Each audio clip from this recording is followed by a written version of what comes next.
Disclaimer. This material in this presentation has been prepared by ADCM, LLC DBA Willow, and is general background information about Willow's activities, current as at the date of this presentation. This information is given in summary form and does not purport to be complete. Information in this presentation should not be considered as advice, or recommendation to investors or potential investors, in relation to holding, purchasing or selling securities or other financial products, or instruments. Neither the information nor any opinion expressed herein constitutes an offer or a solicitation of an offer to buy or sell securities. Before acting on any information, you should seek independent financial advice. All securities and financial products involve risks. While due care has been used in preparation of this presentation, the information contained herein has been obtained from sources believed to be reliable, but its accuracy and completeness cannot be guaranteed. Forecasts and hypothetical examples are subject to uncertainty and contingencies outside Willow's control. Past performance is not a reliable indication of future performance. So first we're going to go through some economic indicators, then look at the risk indicators, and then go over our overview of the market in general.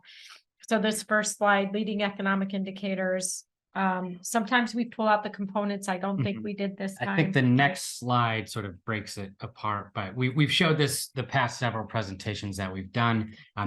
Historically, when the blue line is below that red dash, it has signaled a recession. We're well below that now, and we haven't really come back up from that. Yeah. And interesting, like, you know, in the leading economic indicators is interest rates as well as the market. So the market did well the first part of this year. We think going into the latter part of this year, it's not going to do okay going forward. But normally we would see a recession. It's debatable if we're in a recession or not. I think it depends upon where you fall in the income, in the, you know, honestly, That's I think it, definitely. Yeah, bottom line, I just met with clients today, middle income, I would say a little bit higher middle income, and they're struggling. I mean, so it is hitting every level, and it's just working its way up. So I think it just depends upon where you are. Depends on how severely you feel. Yeah. Yep. Okay, let's rock. All right.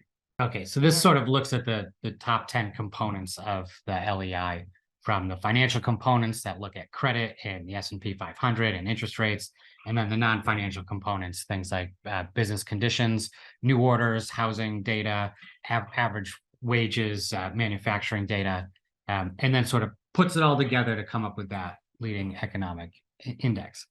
As you can see, there's only, for this last read, this came out, I believe, a week ago, there's only three areas that are in the positive. The rest are all contributing negatively. Yeah, stock prices are one of them, you know, and so to me, that's not a full indication of how good things are doing. If anything, I think a lot of the negative slant here shows us to be cautious in the second part of this year, for sure.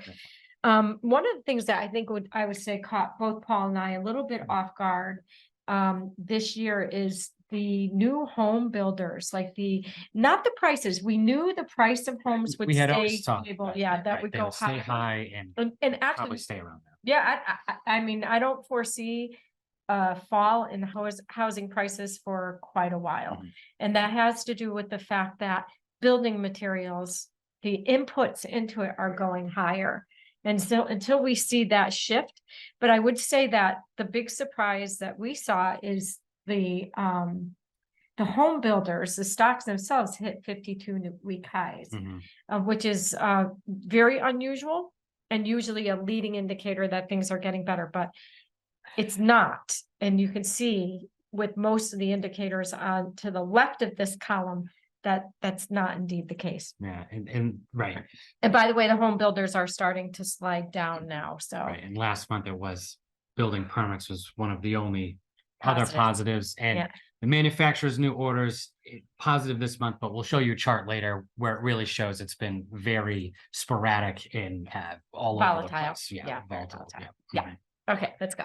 All right. Yield curve, negative. Curve, right. So the red line is our current yield curve, and the blue line is the yield curve from 1 year ago today.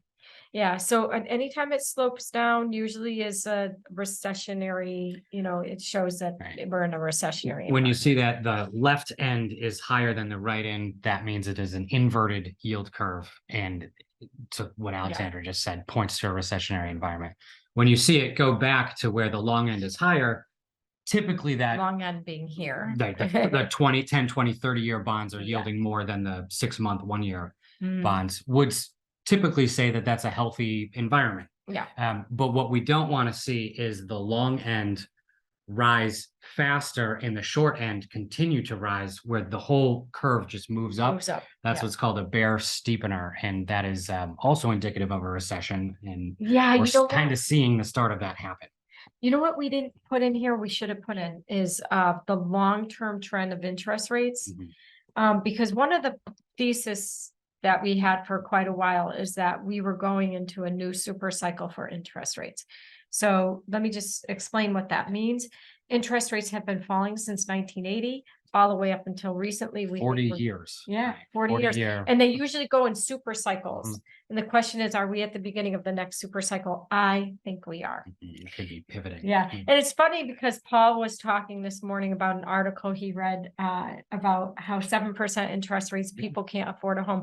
But I think there's some of us here now that know, like when I bought my first home, it was like, I think a 15% interest rate. But of course, my home parents tell prices me were they were lower. spending, I think theirs was 16% at one point. Mhm. Wow. Yeah, but housing prices were lower back then too. So, all right, let's see what we got. Just some clarity on the treasury curve. Yeah, So yeah. So when it's inverted, and meaning short end rates, so 1-year bonds, 6-month, 3-month, 1-month bonds are yielding more than the long end or 10-year, 20-year, 30-year bonds. It gives us a sort of pulse on what's happening in the economy. There's certain basically saying that you don't feel, I as an investor don't feel as comfortable loaning my money for 30 years. So I'm not interested in taking that because of increased perceived risk or interest perceived risk and thinking that you can get, if you hold out, you're going to get higher interest rates, which indeed has been the case. So these are just things that we use in our work. It's like one of the data points that we use to give us an indication of direction of economies. None of these data points should be taken individually and say, okay, this is what's happening. It's sort of the combination of everything and understanding the bigger picture story around it. Though let's be clear, there's 3 indicators to me that are the most important indicators. One is, well, let's call it 4. One is leading economic indicators. The other is this yield curve, because this really is a great predictor. The third is stock prices, but not the S&P 500 as a whole. Just before this meeting, Paul and I sat down, we scrolled through the entire S&P 500. We were pointing out how the advanced decline line, in other words, there are far more stocks. I'd say what good 90% of the stocks, more, even 95% of the stocks on the S&P 500 are either hitting new lows or languishing. I think we actually have a chart at the end of this. Oh, okay. We'll show that, the depth. So that's the other indicator. And then the 4th one is credit spreads. Those are like the 4 biggies that I would say are very good predictors. We can answer that later. We'll go back to questions later, just in the interest of time. Yeah. So here again shows the yield curve inversions. So when the 10-year is yielding more, or the 10-year minus the treasury, or minus the 2-year, 10-year minus the 3-year, and then 10-year minus the Fed funds rate. Basically, when these things invert or go negative here, it has historically always preceded a recession. Today we're way down here on the bottom. And those gray bars here, those do show that those are the official. Those are official recessions. Okay. So moving on. Global credit. Yeah. So definitely global credit around the globe is tightening everywhere. Now I know we saw recently that China wasn't tightening, however. They were loosening. But generally, if you look at the Western world, we're tightening. Right. And it points to a slowdown. I mean, you need credit, you need easy access and flow of money for expansion, for growth. When those conditions get really tightened and people aren't lending, less growth. Right? Yes. All right. And So the- here's the Empire Manufacturing Survey done by the New York Fed. You can see that the results really since 22 have been very volatile, mostly in the negative. You do see these little blips positive, but this is really a sign that the companies that are responding to this survey are showing more uncertainty. Yeah, in the up and future. down. Yep. So, okay. In the Philadelphia Yep, Fed. So this Philadelphia. is like, we'll break out each of the components. This one also shows, and actually we can point to the future activity versus the current activity here. We showed this same chart last month, and future activity was not coming down here. This was up, and it looked like, oh, okay, maybe things are getting better here.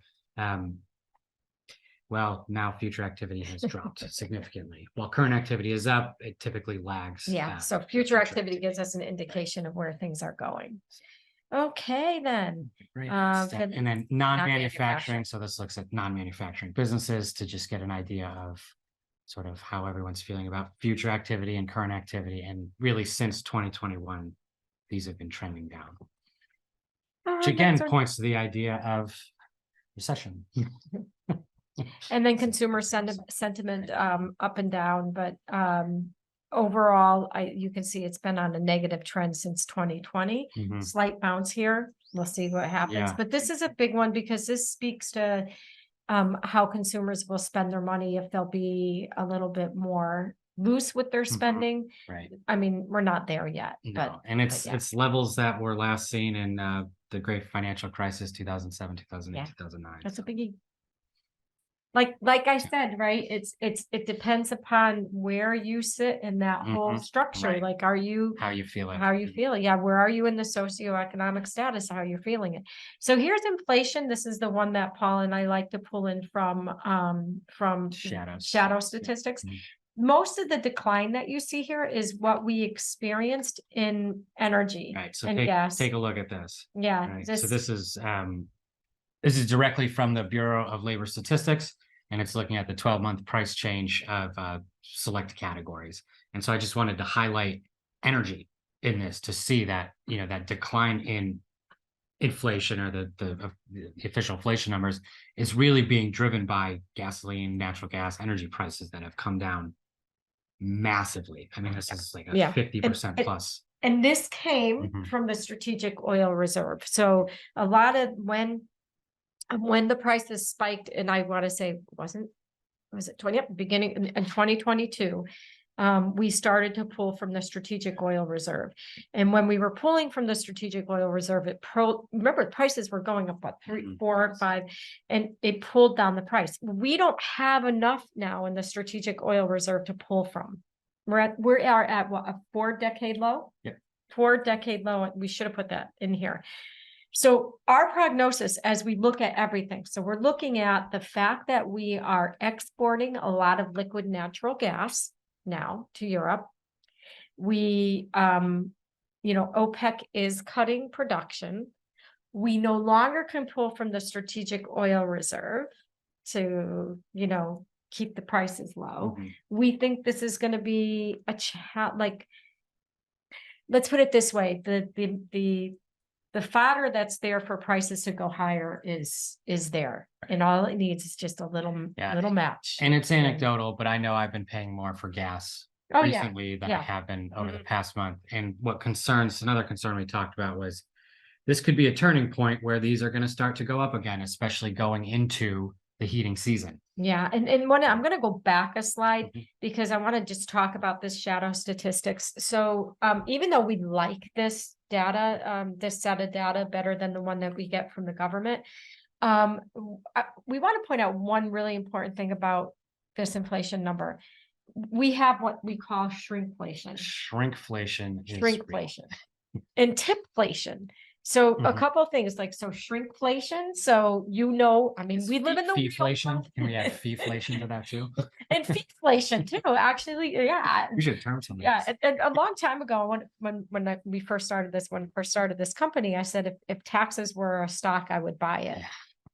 Because in fees too. So shrinkflation, basically, because you live in the real world, if you eat potato chips, not that I do, or eat cereal or something, you will see the average shrinkage of a box is 20 to 25%. So like sugar, 5-pound bag is now 4-pound bag, same price. So that's actually a 20% increase in price. It doesn't get picked up here. No. So it's like, I always say, we're like slow boiling frogs, like prices are going higher.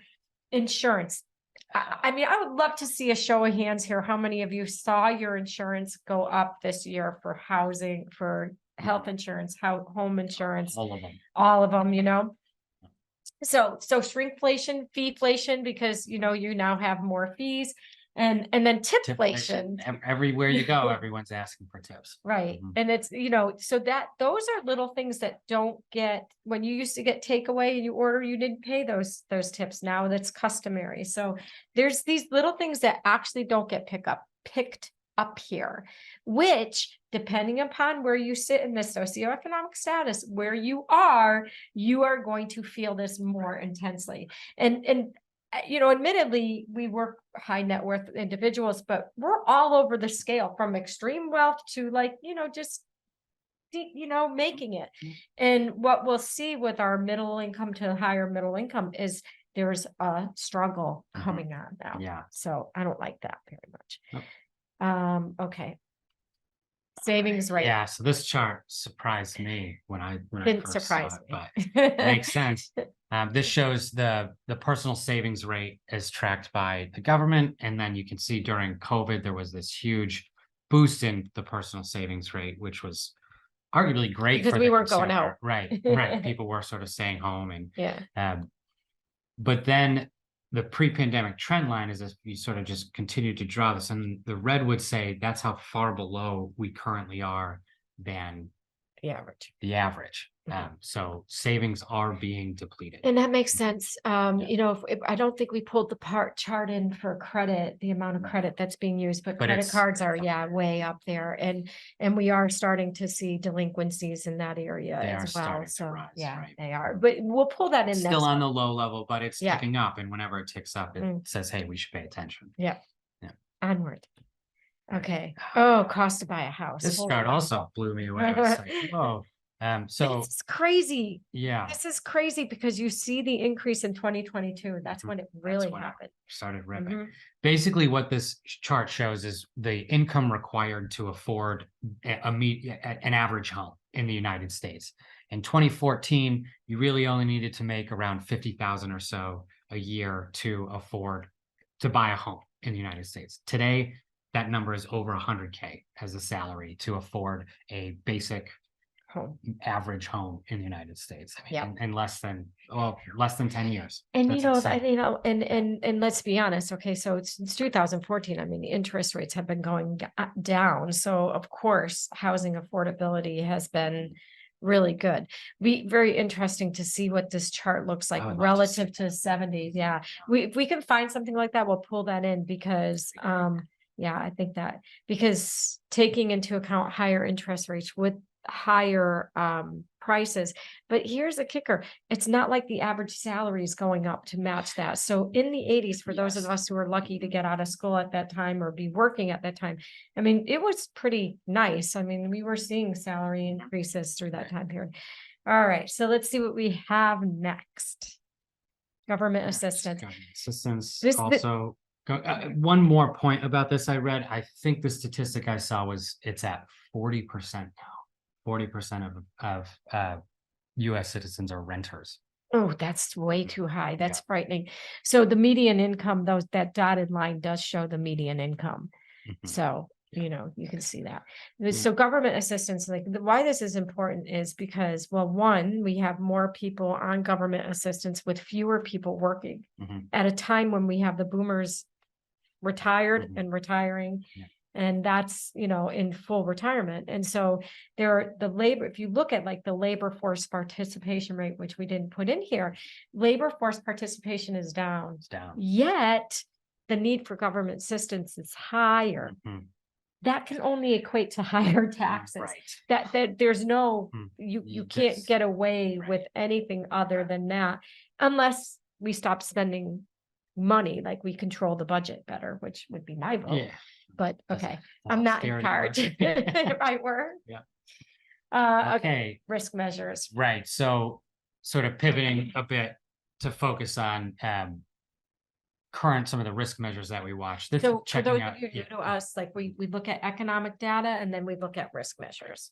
right. So- And so this is one of the programs that the Fed just put in place to help struggling banks, because as interest rates have risen so much, a lot of these banks' balance sheets took a hit because their assets We're weren't repricing So- fast enough. managed all these Yeah. unrealized losses, and it could cause some problems. So Yeah, and a lot of them had, fixed mortgages, 30 years, those aren't repricing. Mhm. So, And so Yeah. they needed a way to get extra liquidity to these banks when they Oh my needed it. God. And so they created this window called the Bank Term Funding Program. love this. Um, They always that- come up with something yeah, new. so many acronyms, and so many So funny. facilities, and Okay, and so this is supposed to be like a temporary stopgap measure to just help ease some of those liquidity pressures. We do not want to see this used in excess or continue to go up and up and up. And well, guess It's what? Still going on. Last week it just hit a new high. So for those of you interested, and you can actually just let us know in the comments. I did a podcast some time ago on Silicon Valley Bank Hmm. and also the dollar, 2 different podcasts. Speaking to Silicon Valley Bank just being the tip of the iceberg. Mhm. For those of us who may remember, Bear Stearns during the financial crisis or just before it hit in April, and then come October, that's when Lehman hit. So there was a lag, and that's when it really got bad. So there was a lag. Silicon Valley hit what, in It's April, like March, March, April, April, yeah. So when one thing that I know, when it hits one, it hits others, and it did when it hit Right. 3 other banks, Sterling Bank and You don't see another these after that. things happen in isolation. It doesn't, Very because rarely. and the reason rarely is because all banks are facing the same circumstances, which is rising interest rates. So rather than the Fed lowering rates to stabilize things, they got this emergency lending facility for banks, which unfortunately doesn't make us happy.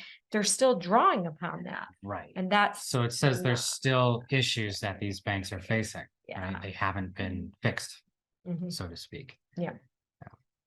And next. Yeah. Oh, And yeah. This Money also market. leads to that. So this just tracks retail money market flows, basically people moving from, say, a savings account at a bank into money market funds because they can get a much higher interest rate Mhm.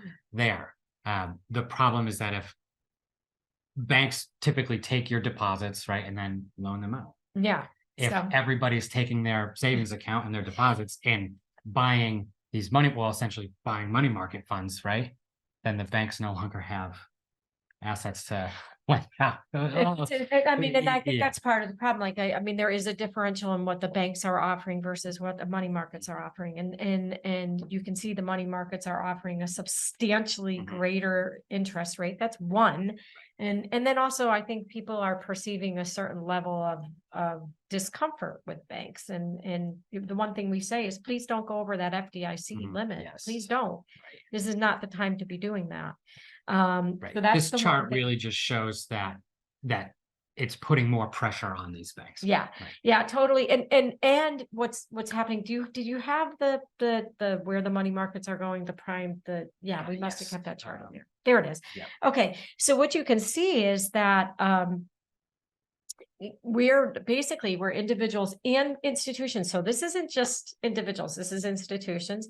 They are taking their money now and taking them out of banks and putting them into the money markets that are government-based money markets. Not all money markets are equal. Yeah, and there's a reason for that. And again, I know we say this every time, but I'm going to say it again.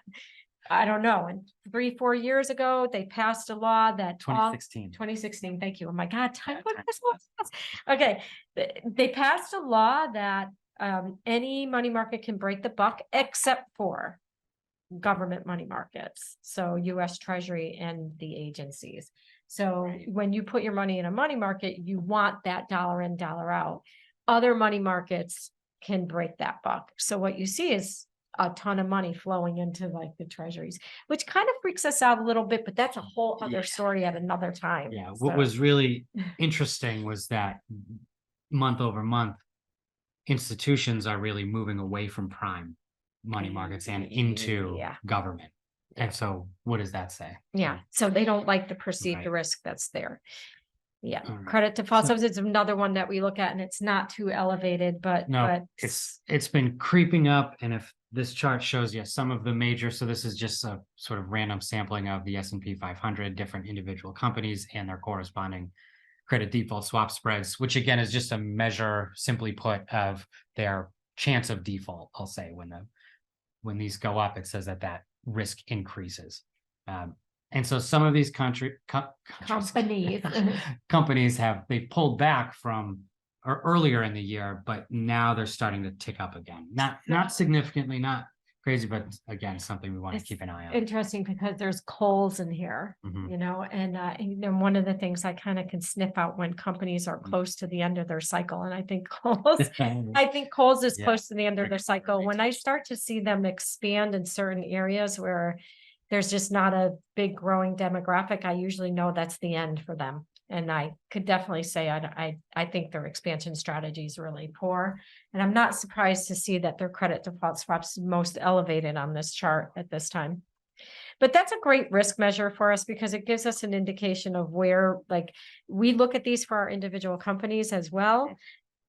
This isn't the one that got me out of the not, unscathed in the financial crisis. The next chart is, and this is, Paul and I had a discussion about this because I've been scratching my head here.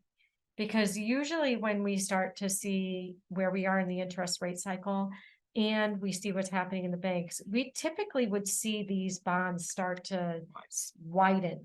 And there was an article that Paul pointed to, I think I you have read. a chart in here. Do you? Yeah, it was an article right that he here. pointed to. Yeah, that this is interesting because this may be why, like, I have to be honest with you, I have been scratching my head as to why I'm not seeing these spreads go higher with all of this data. Okay, so this might explain why. Right. So we're looking at Because we are seeing a lot of bankruptcies, Right. by the way. bankruptcy filings are the black line, and you can Yeah. see they've jumped up. Yeah. And then credit spreads would be this. I don't even know what color it is. It's Golden-ish yellow, gold. dark gold. I don't know. Normally, these should have a tight correlation and track close together. So the fact that there's this huge gap here is concerning because the credit spreads on these bonds should reflect the risk in these markets. And currently, it's questionable if they are. Yeah, and then let me just kind of back up a second on this so I can explain it a little bit better. Credit spreads are a real good indication of where risk is. Okay. And when we showed that chart before, I showed how it was benign and we're thinking, okay, why is this? Because we do see corporate bankruptcies happening, but it's the small companies. Okay. But we have this thing here, we call it the bugs. We think the big companies are the ones that are going to win here, like the Googles and the such. And we're not happy about this because the small companies are what's created our economy here in this country. It is what has created the majority of our jobs.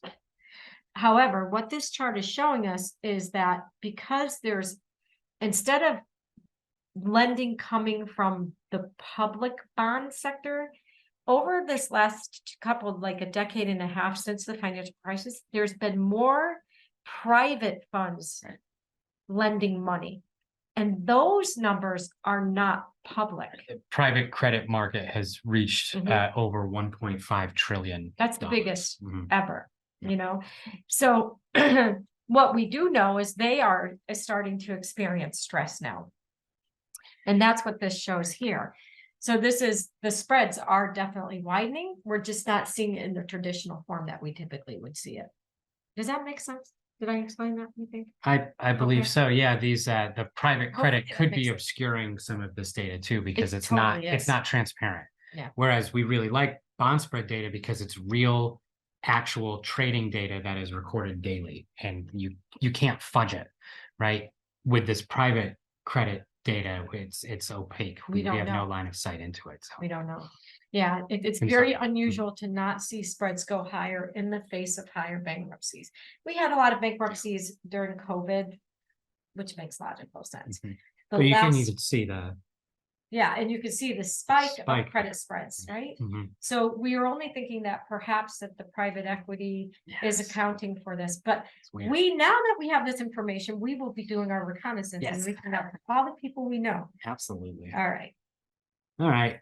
We wanted to talk briefly about the BRICS, Brazil, Russia, India, China, sort of South Africa, right? Yeah. Yes.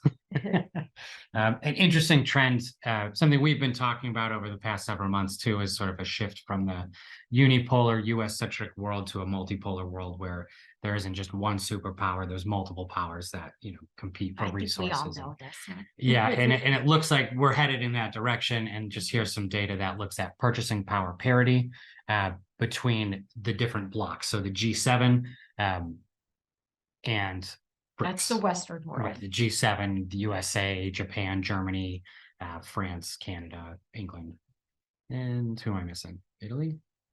Yeah. Either way, you can see how it's changed significantly since 1995 to 2010 to today, essentially. And that based on purchasing power parity, the BRIC nations now have surpassed the dollar in terms of their global share of GDP. So it's an interesting metric. And then, I mean, for those of you who may be paying attention, the BRICS met this week, or they're meeting this week. I don't think they're done until tomorrow.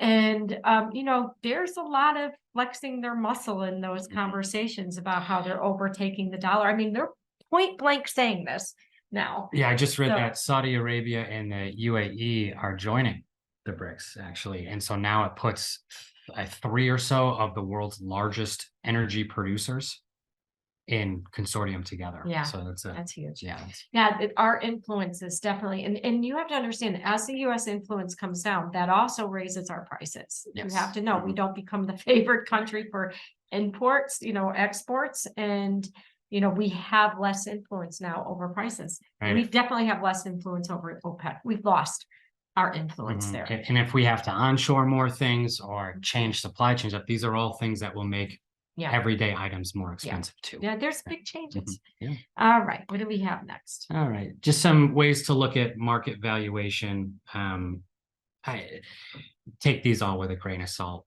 but I think we can say certain parts of the market are significantly overvalued based on many metrics. But this just looks at the Wilshire 500, or 5,000, which is basically 5,000 listed US companies, and then the GDP, and compares it to the GDP. And when it's really high, it's saying that, wow, the value of these companies is really high compared to the GDP of our country. And when it's low, it would say it's undervalued. And at 170% or so above the average, it would say things are overvalued. Yeah. And PE ratio. Another way looks at the same thing, just looks at the S&P 500, all the different price to earning ratios on average. Where are they historically and where are they today? The average is around 16 or so. So let me break that down for you.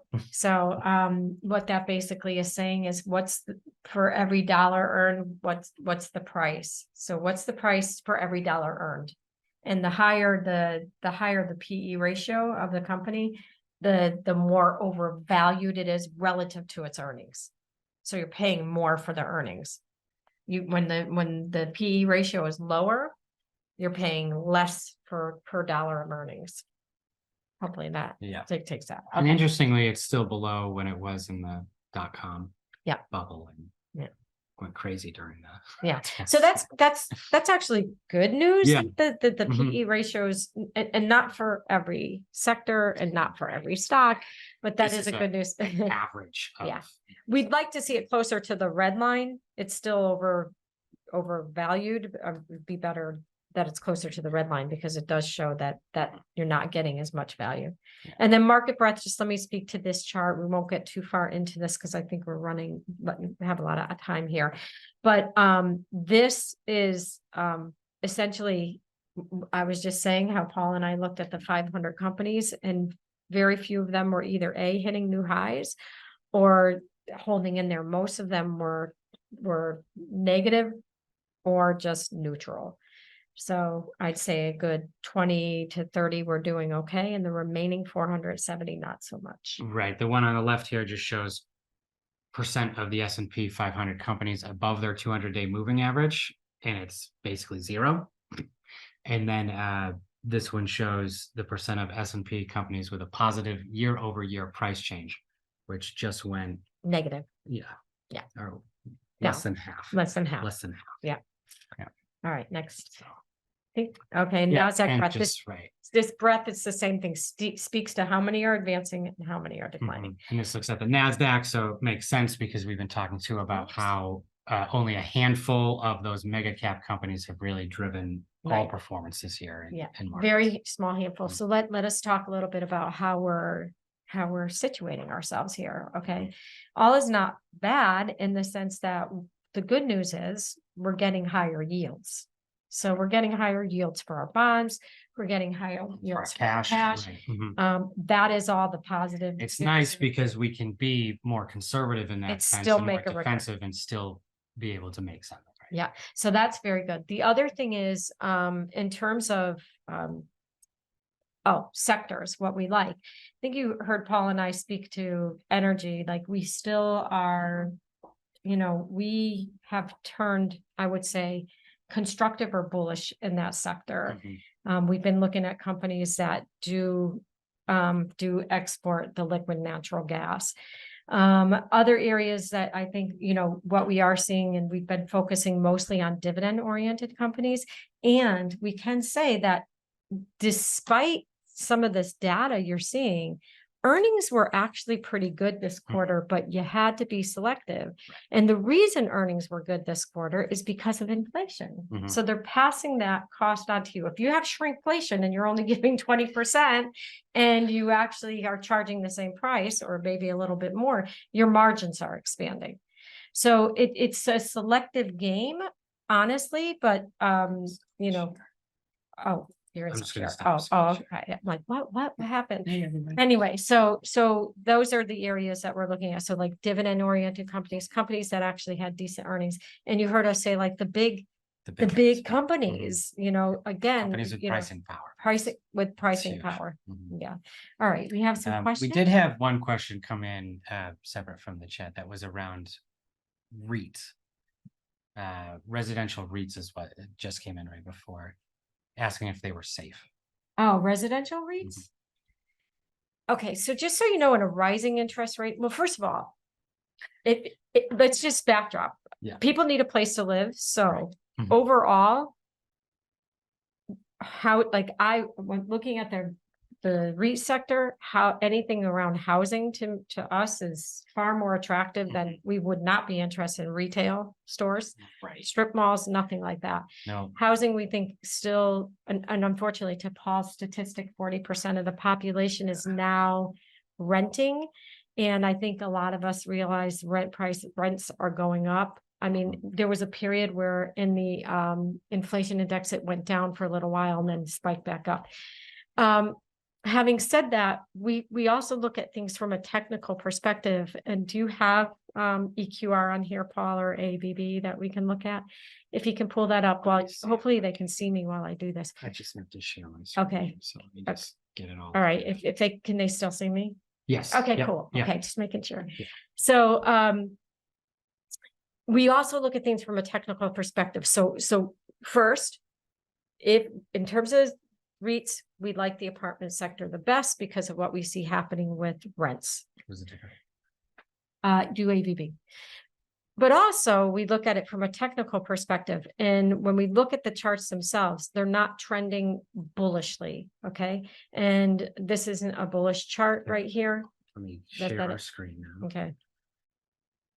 Where's the so while he's pulling that up, typically in a rising interest rate environment, which we have right now, you will see that REITs, doesn't matter what they are, will tend not to perform well because most people will purchase REITs because of the income that they generate.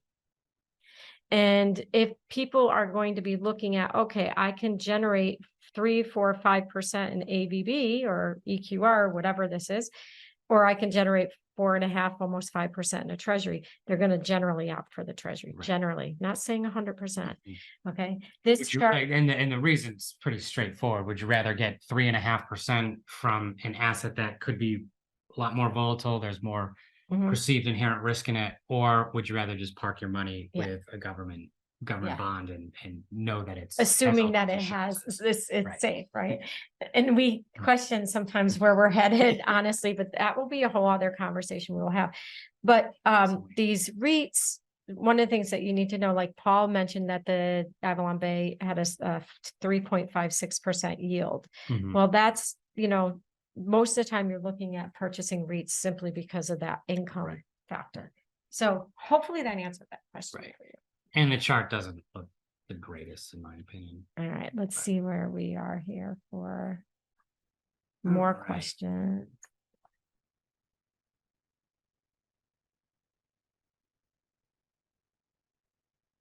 So question about the two podcasts. They are on our website, I believe, investwithwillow.com/insights. And if you scroll down, you should find them. If not, we'll Is that get an email. if they're not, I'll put them on there, Yep. or I'll have it. Stability and safety of REITs depends upon what they paid for it. Oh, absolutely. I mean, 100%. if they're bad management, I mean, if they're making really bad decisions in bad locations, Yeah. forget it. I mean, that's an absolute, no, 100% absolute. Let's see. Ideas around Bitcoin. We can speculate a lot on this one. I think what was that? Just crazy article. Yeah, we just found out. About how much I mean, it's people speculating. Some on-chain sleuths believe that they found I don't know if I want to even $3 billion purchased of Bitcoin by BlackRock. So, Okay, just in the last BlackRock, so just asked back in April, May this year, they want to create their own spot ETF for Bitcoin.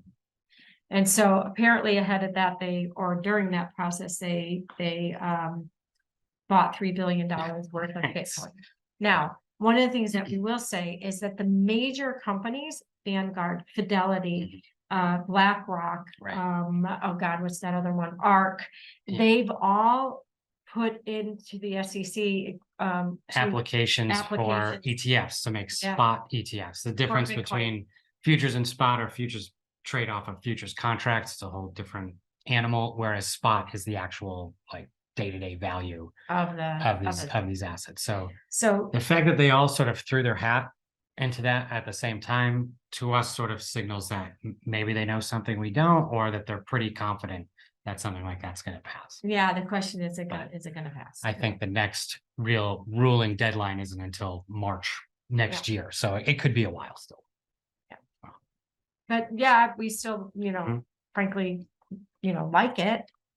Yeah, and it speaks to the whole idea of a multipolar world. If it just adds one more potential, I don't know about global currency, but one more option.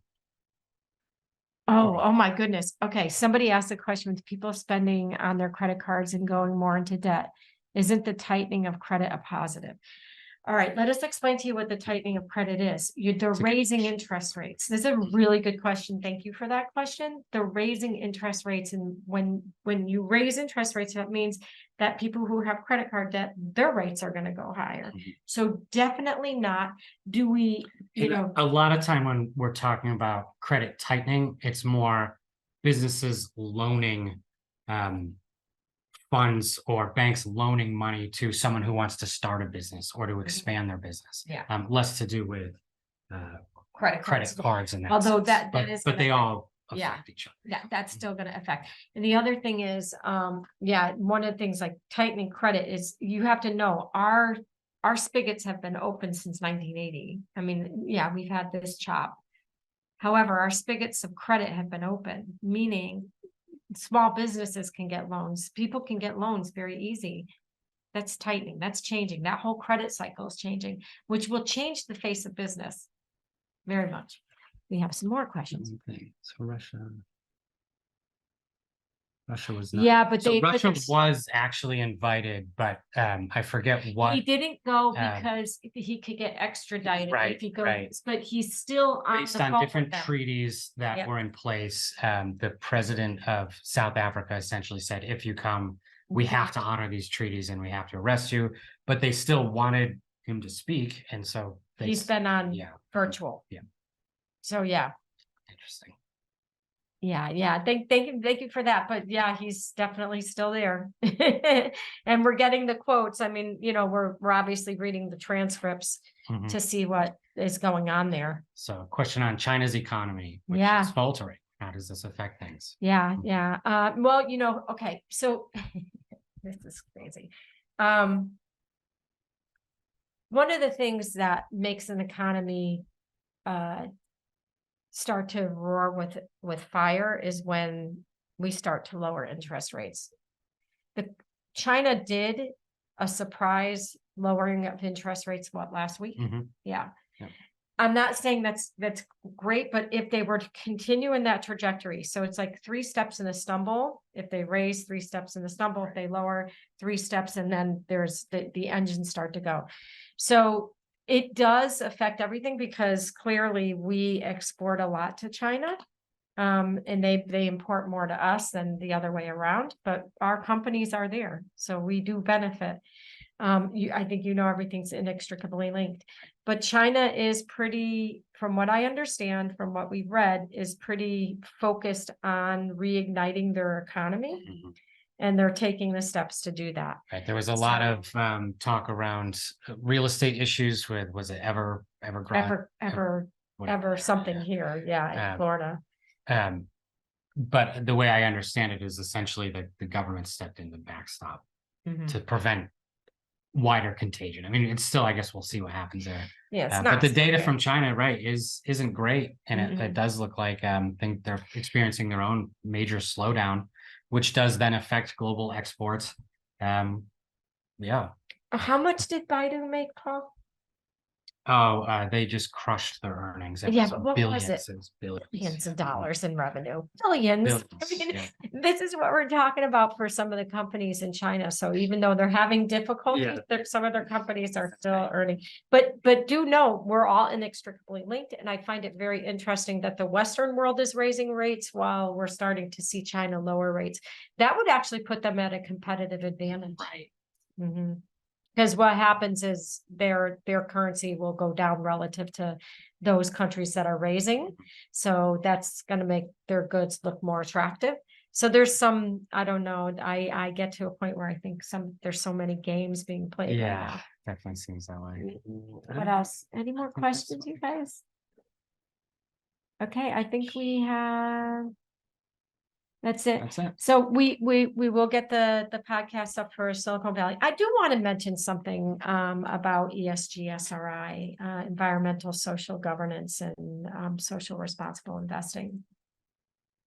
As you know, we've had that bend for a lot of years. And Paul and I want to say it was about a year or two ago, really, there's a lot of greenwashing we see, and it's actually gotten worse over the years. It's not like it's gotten really better, and feels like it's been gamified where it's more, if I hit this number, then I'm going to experience more inflows from different funds and more funding. And so we're going to do whatever we can internally to make these specific ESG type metrics look really good. And our initial thought with this whole space was we want to be legit about it and real and really dig into these companies. So our thoughts on this have really evolved. Our thoughts have evolved, and you'll see a lot of advisors out there who are touting this. But when you look under the hood of what's really going on, it's not what it seems.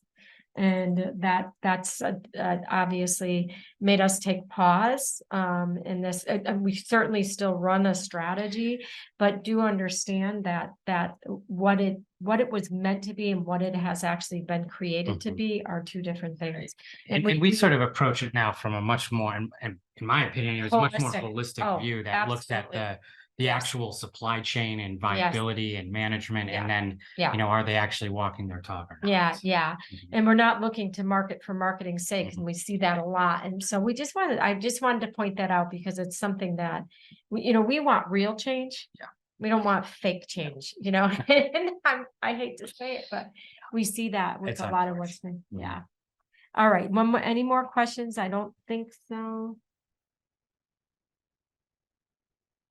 Yeah, you probably did miss that. We're making sure that we're staying in bonds. Yeah, the question was just if we could reiterate one more time What where we're we're doing. investing, what's our Yeah. plan going forward.